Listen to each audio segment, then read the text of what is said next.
dear students, so today is your maths class again. Today is the revision class, the question answer session. So let's we start the class.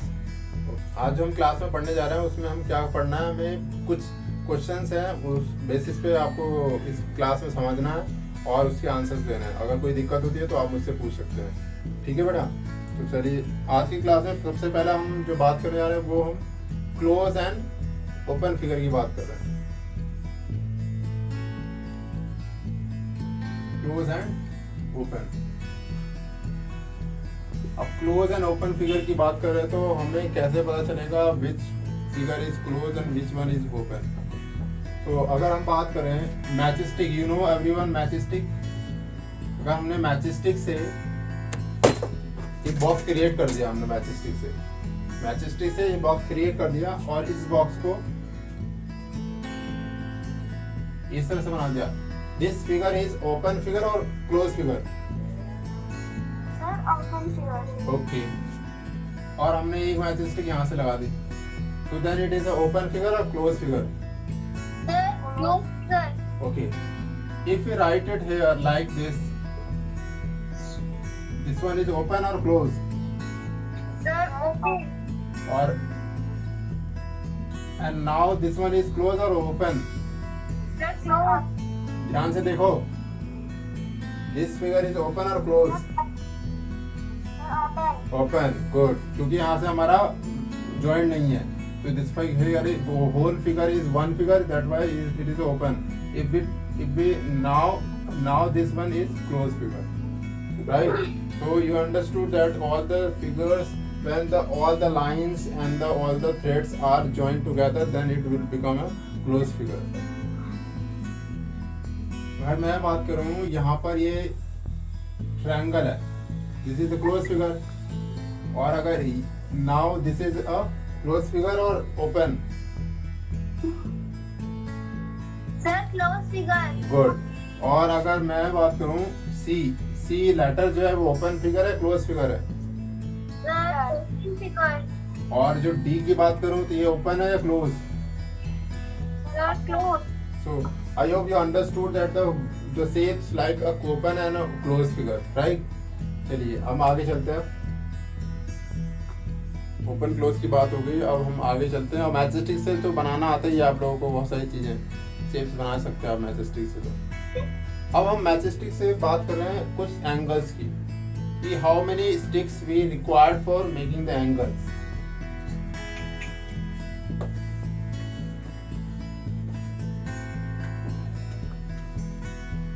$90 degree, 60 degree, 30 degree.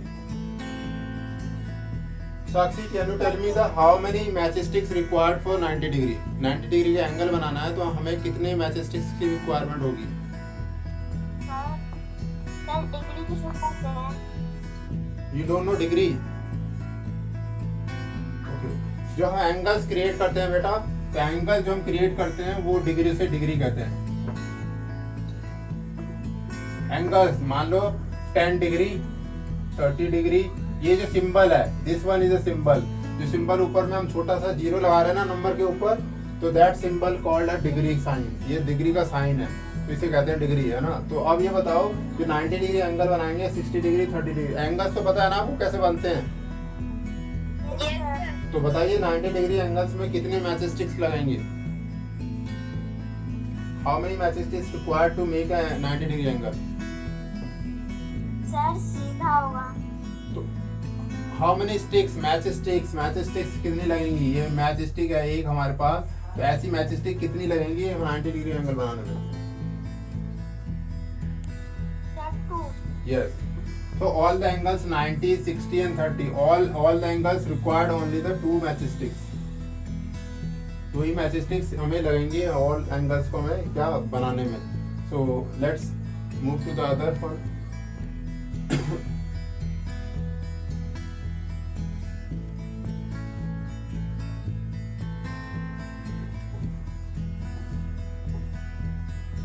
Sir rectangular. Now मैंने पूछा अभी नहीं ना.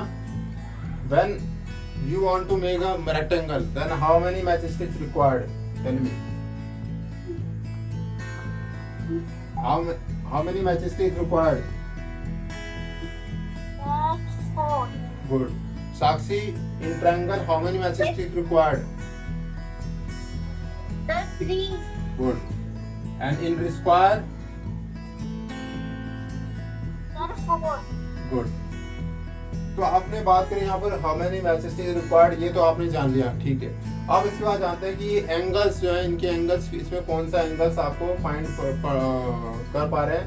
यहाँ पर कौन सा angle बनेगा रेक्टेंगल में, यहाँ पर कौन सा एंगल बन रहा है साक्षी? इस पॉइंट पे कौन सा एंगल बन रहा है सीधे? सी जो है, सी पॉइंट पे कौन सा एंगल बन रहा है यहाँ पर? Sir, 90. गुड. एंड अगर ट्रायंगल की बात करें तो यहाँ पर बी पर कौन सा एंगल बन रहा है?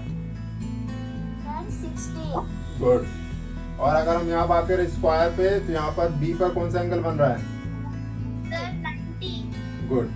So I hope you understood that how the angles you measured and how your angles guess which angle, which points get to which angle. अगर मैं एक इमेज बना के दूं आपके सामने, अगर एक इमेज बनाऊं तो उस इमेज में बताना कितने डिग्री एंगल बन रहा है.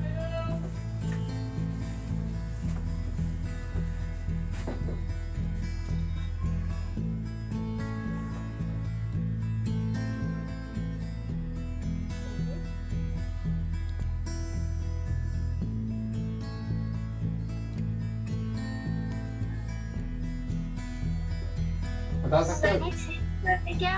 यहाँ पर कौन सा एंगल बन रहा है? That's 60 degree. No. Anyone? Sir, 90. No. यहाँ पर बेटा इसके ये माउथ बनाया मैंने, माउथ किसी का, माउथ में यहाँ पर कितने डिग्री एंगल बन रहा है इस जगह? Sir, 30. यस, 30 डिग्री एंगल बन रहा है. अगर मैं इसी को थोड़ा सा चेंज कर दूं, क्या?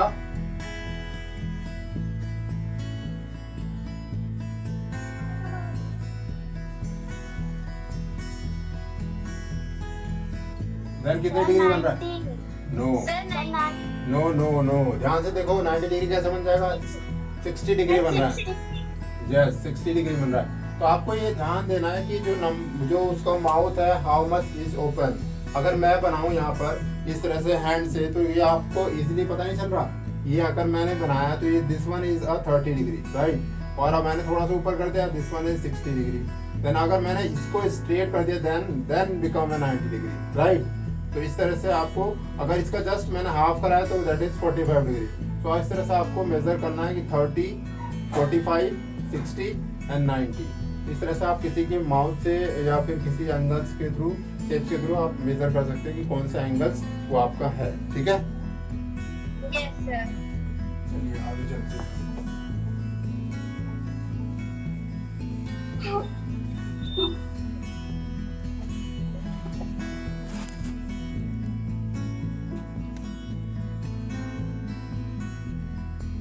चलिए अब हम आगे, नेक्स्ट टॉपिक है हमारा, जो भी हमें डॉट डॉट है. You know dot dot lines किसे कहते हैं? Dot like this. Sir, dot. अभी मैंने ये डॉट डॉट फिगर बना रहा हूँ इस बॉक्स में.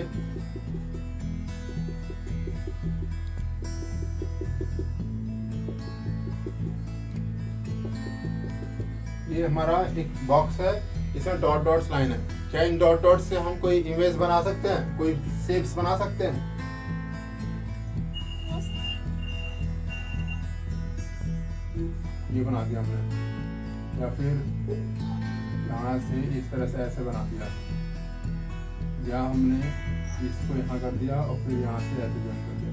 तो हम डॉट डॉट से हम क्या कर सकते हैं, उनको लाइन को मैच करके हम कोई भी शेप्स या फिगर्स बना सकते हैं. But in shapes and figures की बात अगर हम कर रहे हैं तो दो चीजें हमें इम्पोर्टेंट मालूम होना चाहिए. क्या?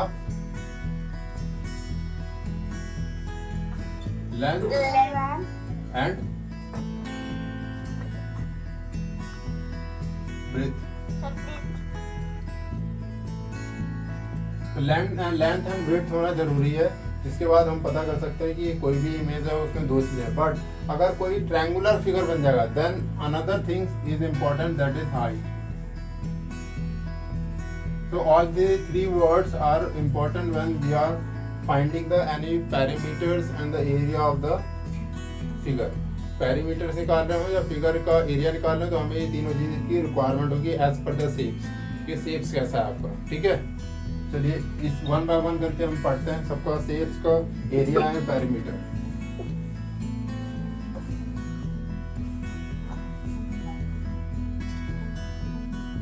तो सबसे पहले हम बात करते हैं पैरामीटर, फिर बात करेंगे एरिया। तो सबसे पहले अगर पैरामीटर की बात करें तो पैरामीटर में हमें क्या करना है, मैंने एक फिगर बनाया यहाँ पर।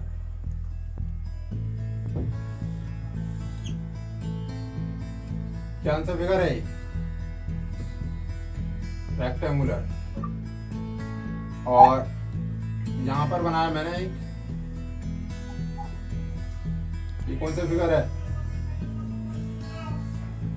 स्क्वायर। और मैंने यहाँ पर बनाया रेक्टेंगल, और फिर यहाँ बनाया आगे नीचे स्क्वायर। तो आप समझ पाएंगे कि इस तरह से हम कंपैरिजन कर रहे हैं। तो हम सबसे पहले बात कर रहे हैं क्या, पैरामीटर की। तो अगर पैरामीटर ऑफ स्क्वायर या रेक्टेंगल की बात करेंगे, पैरामीटर ऑफ रेक्टेंगल, तो पैरामीटर ऑफ रेक्टेंगल की बात करें बेटा, तो पैरामीटर ऑफ रेक्टेंगल मतलब कि कोई भी जो हमारा लेंथ है, ये लेंथ है और ये ब्रेड्थ है, तो लेंथ एंड ब्रेड्थ का क्या मल्टीपल, लेंथ एंड ब्रेड्थ का क्या मल्टीपल, लेंथ और ब्रेड्थ का मल्टीप्लाई अगर कर देंगे तो देन वो हमारा एरिया फाइंड हो जाएगा। बट हमें फाइंड क्या करना है, हमें फाइंड करना है पैरामीटर। क्या करना है, पैरामीटर। तो आप देख रहे हैं कि जो लेंथ है, सेम जो नीचे वाला लेंथ है वो ऊपर वाले भी एक और लेंथ है, तो लेंथ कितनी हो गई 1 and 2। अगेन ब्रेथ एक ये रहा, तो इसके सामने भी एक ब्रेथ है, तो 1 and 2, 2 ब्रेथ एंड 2 लेंथ। तो हम बात करें अगर 2 ब्रेथ है हमारे पास और 2 लेंथ है, इसका मतलब हमारे पास यहाँ पर 2 लेंथ है 2 ब्रेथ है, तो दोनों में 2 2 है। तो हमने क्या किया, यहाँ पर 2 कॉमन ले लिया, 2 कॉमन ले लिया दोनों में से, हम बन गया L + B। तो दैट इज योर फॉर्मूला कि आप किस तरह से रेक्टेंगल का पेरीमीटर निकालते हैं। तो आपको इजीली आप क्या करेंगे, आप मान लो ये 2 सेंटीमीटर 4 सेंटीमीटर है और ये 2 सेंटीमीटर है, लेंथ 4 सेंटीमीटर है और विड्थ 2 सेंटीमीटर है। तो क्या करा हमने दोनों को ऐड, तो लेंथ कितना है 4 और फिर ब्रेथ कितना है 2, तो 4 और 2 कितना होगा ऐड करके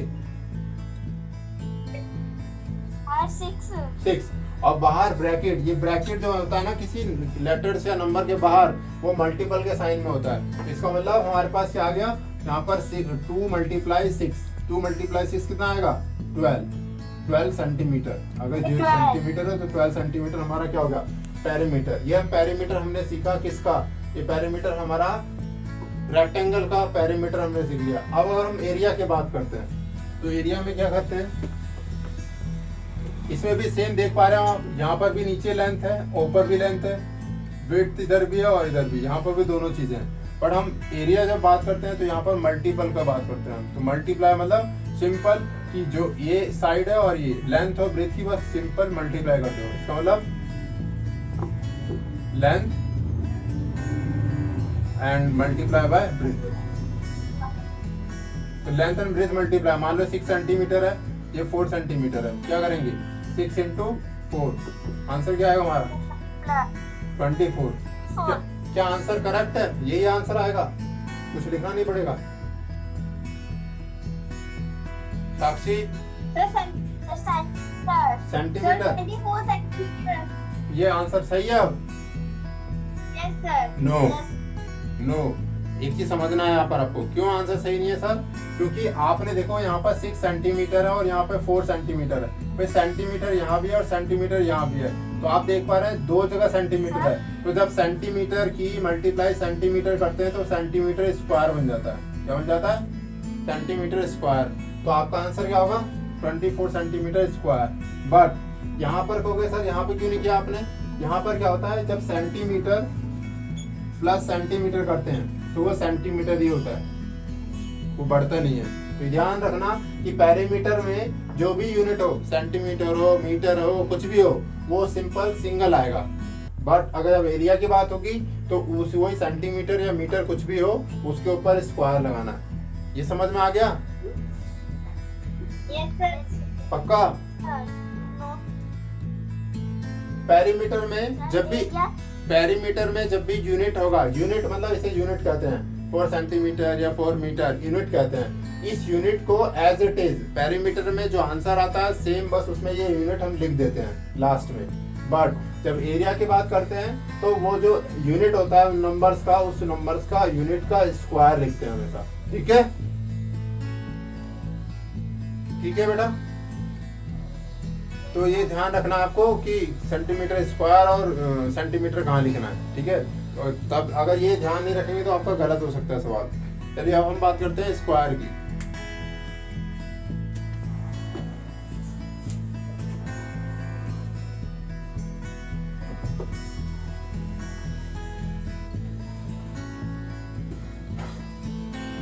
हम बात कर रहे हैं पेरीमीटर ऑफ स्क्वायर की। तो यहाँ पर हमने बना लिया स्क्वायर।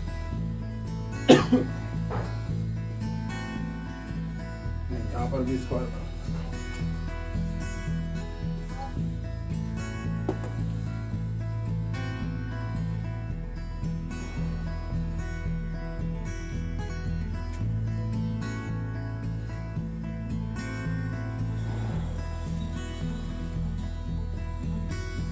अब हम बात करने जा रहे हैं स्क्वायर की। स्क्वायर में क्या करते हैं? अगर स्क्वायर की बात करें तो स्क्वायर में भी हमारा लेंथ और ब्रेथ होता है, लेंथ एंड ब्रेथ इसमें भी होता है। बट इसमें क्या है, इसको हम कहते हैं साइड।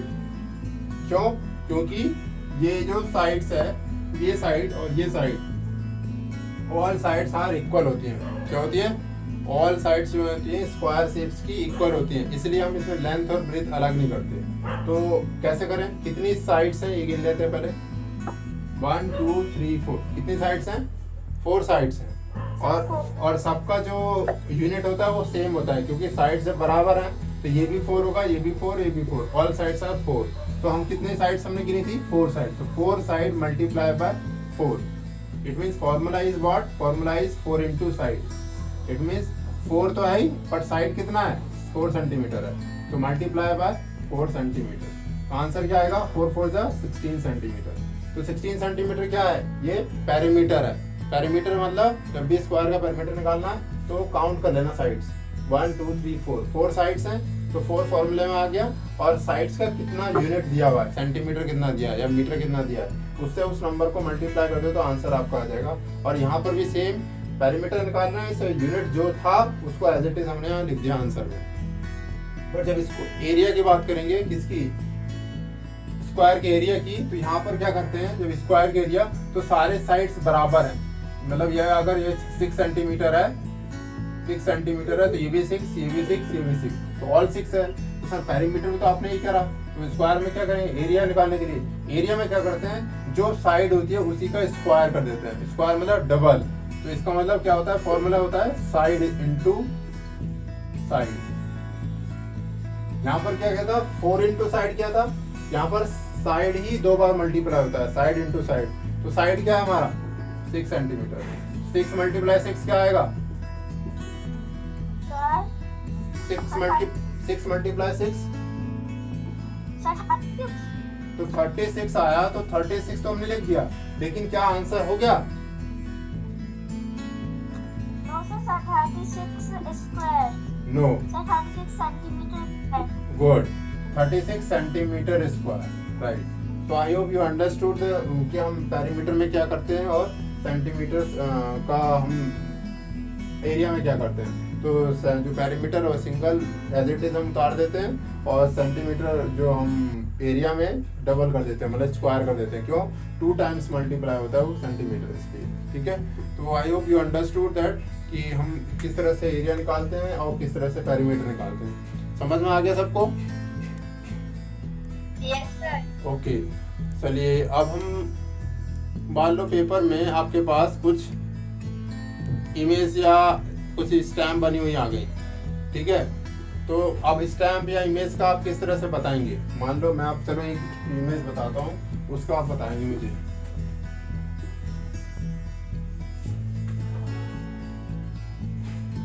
अपने स्टैम्प पेपर देखा, स्टैम्प पेपर?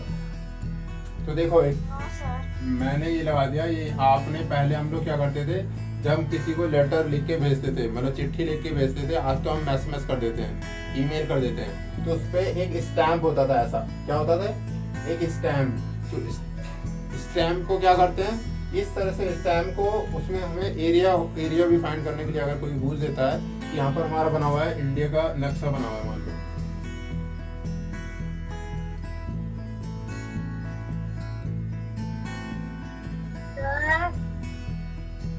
ये बना हुआ है इस शेप्स में, और मैंने बोला कि ये आपका 8 सेंटीमीटर है और ये आपका 4 सेंटीमीटर है, तो आप किसका एरिया निकालोगे, रेक्टेंगल का या स्क्वायर का? पहले रेक्टेंगल का। स्क्वायर का तो है ही नहीं बेटा, इसमें एक ही का निकालेंगे। तो आपको यहाँ पर अपने आप आइडेंटिफाई करना है कि जो हमारा शेप है वो स्क्वायर है या रेक्टेंगल है। तो सिंपली आप पहचानने के लिए क्या करोगे, आप पहले उनकी साइड देखोगे, तो नीचे 1 सेंटीमीटर या 4 सेंटीमीटर, इसका मतलब आपको समझ में आ जाएगा कि जब दो कोई भी फेस या इमेज है उसके 2 साइड्स हैं, मतलब लेंथ और ब्रेथ अलग अलग है, लेंथ अलग है, ब्रेथ अलग है, इट मीन्स वो हमारा रेक्टेंगल है। तो हम वहाँ पर रेक्टेंगल वाला फॉर्मूला लगा देंगे एरिया निकालने के लिए। बट जब कोई भी हमारा इमेज है, उस इमेज के सारे साइड्स बराबर दिखाई दे रहे हैं, सारे साइड्स सेम है, इसका मतलब हम वहाँ पर स्क्वायर का फॉर्मूला लगा देंगे, जिससे कि हम एरिया पे स्क्वायर लगा देंगे। ठीक है, समझ में आ गया? So that's it for today. आज के लिए बेटा इतना ही है, हम दोबारा से मिलेंगे। और पेपर कब है आपका? चलिए कोशिश करेंगे कि हम 4 से पहले एक बार और क्लास ले लें, कभी शाम को, अगर मैं टाइम निकाल पाया तो, अदरवाइज तो फिर सैटरडे संडे मिलेंगे। ठीक है, ओके बाय। बेटा वीडियो अच्छे से देख लेना, ठीक है, प्रीवियस वाला भी और ये वाला भी, जिससे आपके सारे प्रॉब्लम क्लियर हो जाएंगे। और फिर भी कोई क्वेश्चन आता है तो आप फोटो खींच के ग्रुप में भेज देना क्वेश्चन का। ठीक है, ओके बाय।